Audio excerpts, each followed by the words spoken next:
Mga langga, naanay ko diri sa The Coffee Bar, diri lang ni sa may Gmall Toril, Davao City. Tara manulod ta kay tilawan nato ang ilang mga kape diri kay coffee lover man ta, tilaw jud ta og kape diri mga langga, dili pwede kay adik man ta og kape. Dagan kag pagpalian diri sa ilahang mga coffee mga langga na ay iced coffee o katong hot coffee. Naapod sila mga klase-klaseng mga flavor like na ay matcha coffee, na ay sa unsa mga langga, latte, Spanish, cappuccino, kana kung usually natong gina-order sa mga coffee shop. Unya nag-order pod mi og isa lang ka croissant kay busog pa man mi gikan mi naniud to mga langga. Naalang mi gihapitan dire. Unya nakita nako nice kaayo ang ilang ambience. Actually daghan kaayo diri mga student pa ni nga naga-study tanaw mga langga nice kaayo ang ilahang place kay solemn unya kuan siya mga langga luag dili siya guot.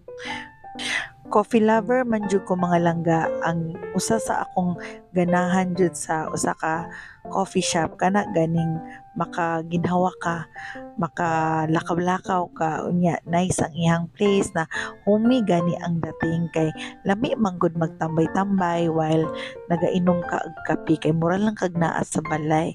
Kanang homey kaayo ang dating, cozy kaayo ang dating guys. Unya inyong madam nagpatik-atik og tindog para makuhaan po og kuano video. Mani akong kauban si Madam Pod number 2 na ana ang mga langga among order. Tanawa guys.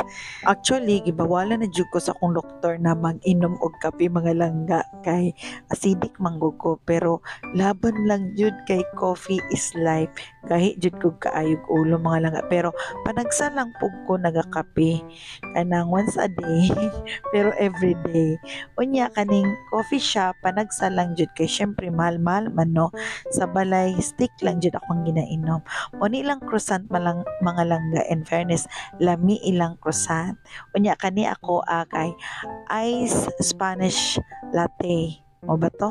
Unya lami kayo og lasa, in fairness lami jud ang ilang kape diri. Usa pay ginapaabot ninyo mga langga kay hapit na ninyo diri ang The Coffee Bar diri sa may Gmall Toril. Unya, that's all. Bye.